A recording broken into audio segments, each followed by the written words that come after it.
Picture this. 5 African presidents walk into a closed-door summit, switch off their French interpreters, tear up dollar-denominated contracts, and walk out speaking Mandarin, Arabic, Turkish, and their own indigenous languages while Western flags quietly disappear from embassy flagpoles. 2025 isn't just another year. It's the continental equivalent of a midnight prison break. From gold vaults in Bamako to gas pipelines in Maputo, a coordinated exodus is underway. Military bases shuttered, uranium renegotiated, central bank reserves converted from greenbacks to gold bars. The West, yes, the same West that drew Africa's borders with a ruler and a fountain pen, now finds itself on the receiving end of eviction notices signed in gold ink. Stay locked, because we're counting down the 5 nations rewriting the rules of global power, exposing every secret clause, every midnight deadline, and every shock replacement partner. By the end of this monologue, you'll know exactly who's kicking out the West and who's being invited in to stay forever. Point 1. Mali. From Francafrique to Russian tricolor. Mali's breakup with the West is not a messy divorce, it's a calculated beheading of a 61-year marriage called Francafrique. In January 2024, Bamako tore up the 2013 Defense Cooperation Agreement with Paris, giving France a 30-day ultimatum to vacate its 1,500-strong Barkhane headquarters at Gao. By March, the last Mirage jet had lifted off, and Russian Ilyushians were already offloading Kalashnikovs at the same tarmac. The symbolism? Brutal. The logistics? Even more ruthless.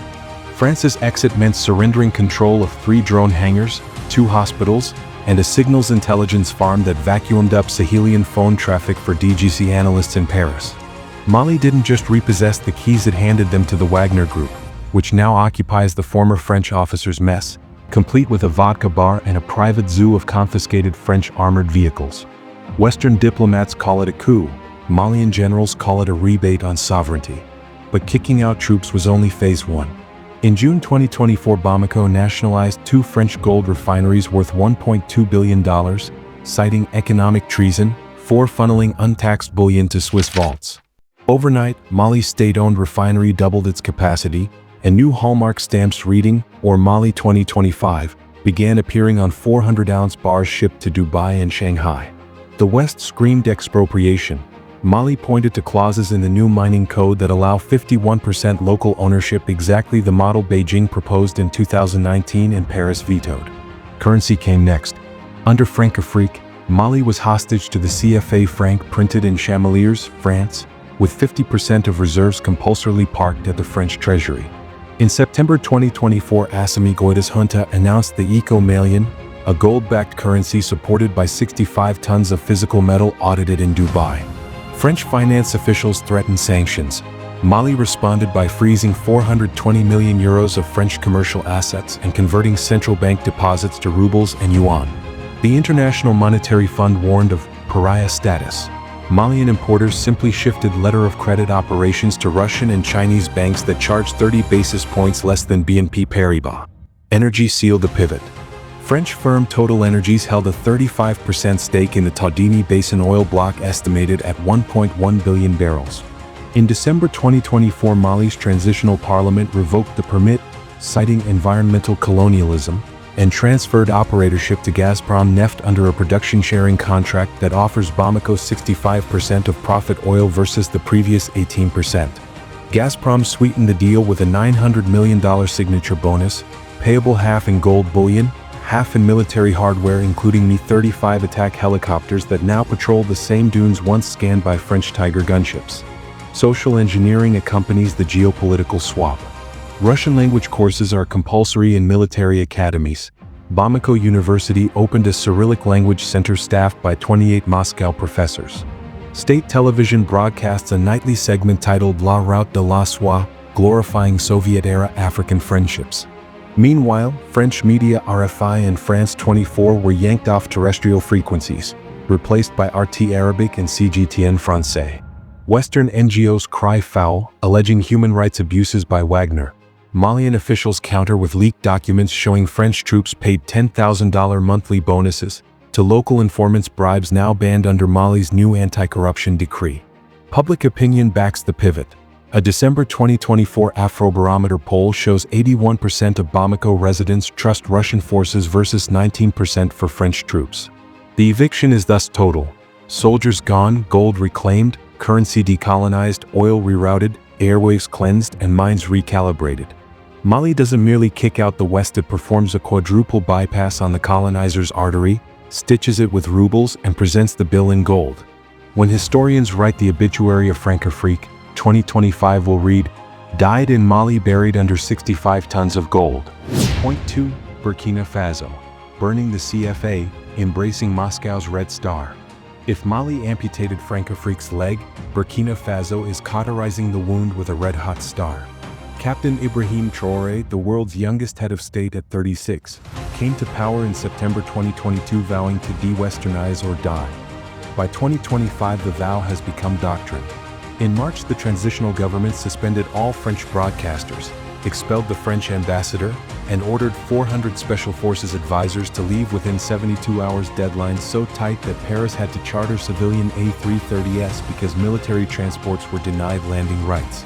The symbolic centerpiece, a public bonfire in Ouagadougou's Revolution Square where protesters torched CFA franc notes worth 1 million West African francs, roughly $1,600, but priceless as propaganda. Traoré stood atop a Soviet-era BRDM armored car promising a new currency, the Faso, backed by 30% gold and 70% copper reserves from the Perkoa and Inata mines. Within weeks the central bank announced a pilot digital wallet compatible with Russia's Mir payment system, allowing Burkinabe migrants in Moscow to remit rubles home with zero conversion fees, a direct slap at Western Union's 7% commission. Militarily, Burkina Faso has become Africa's fastest-growing customer of Russian hard power. A $480 million agreement signed in May 2024 delivers Mi-17 transport helicopters, Pantsir-S-1 air defense systems, and 100,000 AK-12 rifles. Wagner instructors occupy the former French air base at Bobo de Lasso, where they train the 1,200-strong Faso Brigade in counter-IED tactics. Unlike French forces that required parliamentary immunity for accidental civilian deaths, Wagner operates under a memorandum that places legal jurisdiction in Burkinabe court's sovereignty theater that costs Moscow nothing but wins hearts locally. Mining concessions sweeten the pivot. Russian firm Nordgold, already operating the Bissa gold mine, was granted exploration rights to 3 additional sites totaling 1,800 square kilometers territory previously reserved for Canadian company Semafo, whose license was cancelled for non-compliance with local content laws. Estimated reserves: 150 tons of gold worth $9 billion at 2025 prices. In exchange, Burkina Faso receives 55% of profit after cost recovery, up from 25% under French-administered agreements. Education follows the same arc. The University of Ouagadougou scrapped its French literature PhD program and launched a Russian-language military engineering track, scholarships fully funded by the Russian Ministry of Defense. By 2026, the first cohort of 300 cadets will matriculate to Riazan Airborne School, bypassing Saint-Cyr, the French academy that trained Burkinabe officers since 1963. Western diplomats warn of Kremlin debt traps, but Burkina Faso's finance ministry reveals that Russian loans carry a 2% interest rate over 20 years, compared with 5.8% on remaining French bilateral debt. In July 2024, Traoré's government paid off the last 120 million euros owed to Paris using proceeds from a preemptive gold sale to the UAE, officially achieving zero colonial debt. Even culture is being decolonized. National holidays once celebrating France's Bastille Day have been replaced by Revolution Day on September 30th, complete with military parades featuring Soviet T-72 tanks and Burkinabe troops chanting in Russian. Meanwhile, local film festivals showcase most film productions with more language subtitles, while French Netflix originals are blocked by regulatory requirements for 60% local content, a metric satisfied by Russian-dubbed action movies filmed in Burkina Faso's desert. The eviction is thus comprehensive. Diplomats expelled, currency cremated, mines remapped, curriculum rewritten, and debt annihilated. Burkina Faso doesn't merely pivot at pirouettes from Françafrique to a Moscow-led orbit, leaving behind scorched CFA notes as confetti for a new red dawn. Point 3. Niger. Uranium, drones, and the Chinese yuan bomb. Niger's breakup with the West is the most radioactive literally. Home to 5% of global uranium reserves, Niger powered 1 in 3 French light bulbs for 5 decades under Arriva's sweetheart deals. That ended in 2024. In July, the ruling CNSP junta revoked Arriva's operating permits at the Imuraran and Somer mines, citing systemic plunder and environmental poisoning that spiked birth defects in the town of Arlit. Overnight, 2,400 French engineers were given 30 days to pack Geiger counters and go. The replacement? A tripartite consortium led by China National Nuclear Corporation, Rosatom, and Niger's state-owned SUPERPOWER. The new contract raises Niger's royalty from 5.5% to 18%, adds a $300 million signing bonus, and mandates on-site refining that turns yellow cake into nuclear fuel pellets, value addition Paris never offered. Estimated windfall, $2.4 billion over 10 years, enough to triple Niger's national education budget. Militarily, Niger flipped the board in April 2024 by terminating the U.S. drone base at Agadez, a $110 million facility that housed MQ-9 Reapers monitoring Sahelian jihadists. American diplomats offered F-16s and a $50 million aid top-up. Niamey countered with a demand for $200 million annual rent and ICC-style jurisdiction over any U.S. personnel, terms Washington rejected. By June, the last American C-17 departed, and Chinese engineers began surveying the same runway for what intelligence satellites suggest will be a dual-use civilian-military installation linked to Beijing's Belt and Road Logistics Network. Currency warfare followed. In September 2024, Niger announced it would price all uranium exports in Chinese yuan, not US dollars, becoming the first African commodity exporter to challenge the petrodollar's atomic cousin. The central bank converted 60% of its $900 million foreign reserves into yuan-denominated bonds and gold, crashing local dollar demand and forcing French banks to seek liquidity from the People's Bank of China. Analysts call it the uranium yuan bomb, a financial warhead whose shockwaves reached Wall Street within days as uranium spot prices quoted in yuan gained a 3% premium over dollar quotes, signaling market acceptance of a new pricing benchmark. Infrastructure sweetens the pivot. China Civil Engineering Corporation is building a 2,000-kilometer rail loop from Niamey to the Benin border, financed by a $1.8 billion yuan-denominated loan at 2.3% interest, half the rate France offered for a smaller line in 2018. The contract stipulates that 70% of labor must be local, and Nigerian workers are receiving Mandarin lessons funded by Hanban scholarships, ensuring language skills match the new economic orbit. Energy sovereignty completes the revolution. Rosatom is constructing Niger's first research reactor, a 1-megawatt pool-type unit scheduled for criticality in 2027. The project trains 150 Nigerian nuclear engineers in Russian institutes, creating a cadre of scientists capable of enriching uranium domestically, technology the U.S. has long refused to share under non-proliferation pretexts. Western media warn of a new resource curse, but Niger's finance ministry counters with transparency dashboards that publish export earnings in real time, funded by the Extractive Industries Transparency Initiative, ironically, a Western program Niger now uses against its creators. Civil society groups praise the visibility.